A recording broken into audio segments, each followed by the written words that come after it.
சளி, தும்மல், தொண்டைவலி, உடல் சோர்வு இந்த மாதிரி எந்த ஒரு பிரச்சனை இருந்தாலும் இந்த மாதிரி சுக்கு காஃபி வச்சு குடிச்சு பாருங்க. ரொம்ப சீக்கிரமாவே உடம்பு உங்களுக்கு சரியாயிடும்.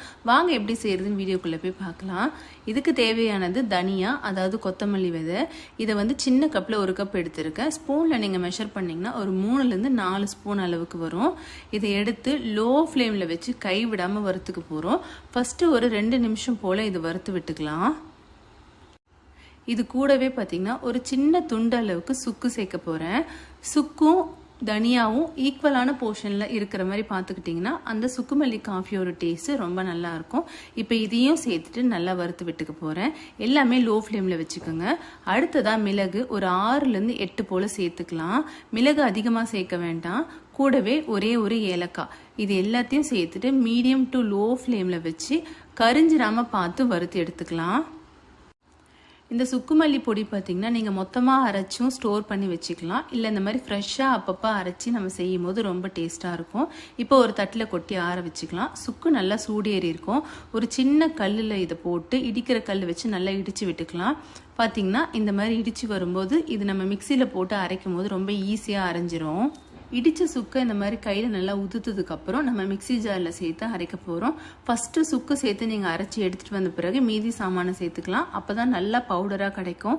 சுக்கு பார்த்திங்கன்னா இந்த மாதிரி திரியாக தான் இருக்கும். இந்த மாதிரி இருக்கட்டும், பரவாயில்ல. இப்போ கூடவே பார்த்திங்கன்னா தனியா, மிளகு, ஏலக்காய் இது 3த்தையும் சேர்த்துட்டு நல்லா அரைச்சி எடுத்துகிட்டு வர போகிறேன். இது நல்லா பவுடராகவே அரைச்சிக்கோங்க. இந்த பவுடர் பார்த்தீங்கன்னா ரொம்ப நைஸாக இருக்கணும்னு அவசியம் கிடையாது. இந்த மாதிரி கொரகொரப்பாக இருந்தாலும் போதும். ஏன்னா நம்ம வடிகட்டி தான் யூஸ் பண்ண போகிறோம். அடுத்ததாக சுக்கு காஃபி எப்படி போகிறதுன்னு பார்க்கலாம். இப்போ ஒரு பாத்திரத்தில் 1 டம்ளர் அளவுக்கு தண்ணி சேர்க்குறேன். இப்போ நான் ஒரே ஒரு ஆளுக்கு நீங்கள் செய்கிறீங்களா இந்த அளவு நீங்கள் ஃபாலோ பண்ணிக்கோங்க. ஒரு 1/2 ஸ்பூன் அளவுக்கு இந்த சுக்குமல்லி பொடியை சேர்த்துக்கலாம். ஃப்ளேமை நல்லா மீடியம் டு ஹையில் ஒரு 2 நிமிஷம் போல் வச்சு நல்லா தளன்னு கொதிக்க விடலாம். இது மொத்தமே பார்த்தீங்கன்னா ஒரு 5லேருந்து 7 நிமிஷத்துக்குள்ளே ரெடி ஆகிடும். இப்போ நல்லா இந்த மாதிரி கொதிச்சு வந்ததுக்கப்புறம் ஒரு பிஞ்சு வந்து மஞ்சத்தூள் சேர்க்க போகிறோம். மஞ்சத்தூள் நீங்கள் சேர்க்கும் போது தொண்டைக்கு இன்னும் நல்லா இதமாக இருக்கும். தொண்டை கரகரப்பாக இருக்குது, இல்லை தொண்டை வலியாக இருக்குன்னா கண்டிப்பாக மஞ்சத்தூள் சேர்த்துட்டு நீங்கள் இதை பண்ணுங்கள். இன்னும் நல்லா சூப்பராக இருக்கும். அடுத்தது நல்லா கொதிச்சு வந்திருக்கு. இந்த ஸ்டேஜில் ஃப்ளேமை நல்லா லோவாக வச்சுட்டு எந்த கப்பில் நான் தண்ணி மெஷர் பண்ணணும் அதில் 1/2 கப் அளவுக்கு நல்லா காய்ச்சி வச்ச பால் சேர்க்க போகிறேன். பால் சேர்த்தும் செய்யலாம், இல்லை பால் சேர்க்காமையும் செய்யலாம். பால் சேர்த்து நம்ம குடிக்கும் போது இன்னும் நல்லா இருக்கும். குழந்தைங்க வேணான்னு சொல்ல மாட்டாங்க. உங்களுக்கு பெரியவங்க குடிக்கிறீங்கன்னா பால் சேர்க்காமையும் நீங்கள் செய்யலாம். இப்போ இது வந்து ஒரு 2 நிமிஷம் போல் நல்லா லோ ஃப்ளேமில் கொதிக்க விட போகிறேன்.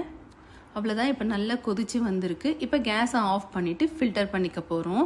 இந்த சுக்குமல்லி காஃபி பார்த்தீங்கன்னா சளி இருக்கிற டைமில் நீங்கள் வாரத்தில் 3 நாள் வரைக்கும் தாராளமாக குடிக்கலாம்.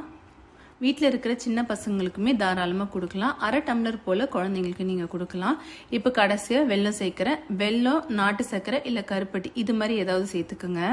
சர்க்கரை சேர்க்காம பண்ணும்போது தான் இதோட எஃபெக்ட் ரொம்ப நல்லா இருக்கும். வீடியோ பிடிச்சிருந்தா மறக்காம ஃப்ரெண்ட்ஸ் அண்ட் ஃபேமிலிக்கு ஷேர் பண்ணிக்கோங்க.